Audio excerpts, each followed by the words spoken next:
ہماری مسجد میں مائک سے اعلان ہوا کہ عاشوراء کی نماز پڑھیں، تو کیا عاشوراء کی الگ سے کوئی نماز ہوتی ہے؟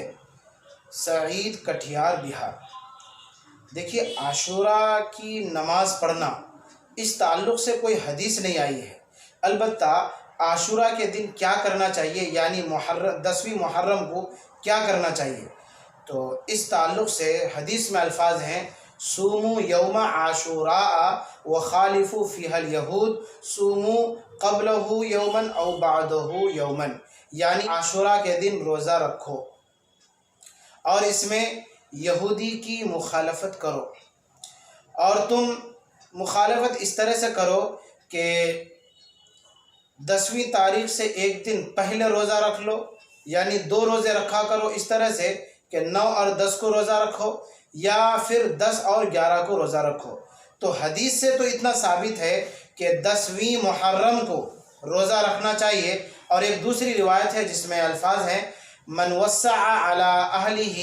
یوم عاشوراء وسع اللہ علیہ سائر سنتی، یعنی جو یوم عاشوراء میں اپنے اہل و عیال پر وسعت کرے، خرچ کرے، تو اللہ تبارک و تعالیٰ پورے سال اس پر وسعت کریں گے۔ تو ان 2 روایتوں سے تو صرف اتنا معلوم ہوتا ہے کہ 10ویں محرم کو روزہ رکھنا چاہیے اور اس میں وسعت کرنا چاہیے۔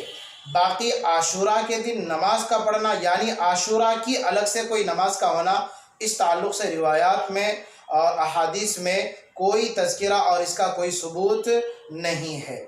اب آپ کی مسجد میں جو اعلان ہوا ہے کہ عاشوراء کی نماز پڑھے، تو عاشوراء کی نماز اس نام سے کوئی نماز نہیں ہے۔ ہاں، عاشوراء کے دن اور اسی طرح سے تمام دن آپ توبہ کی نماز پڑھ سکتے ہیں، حاجت کی نماز پڑھ سکتے ہیں، اور نفل وغیرہ یہ تمام نماز پڑھ سکتے ہیں۔ باقی عاشوراء کی نماز اس تعلق سے حدیث میں کچھ بھی نہیں ہے۔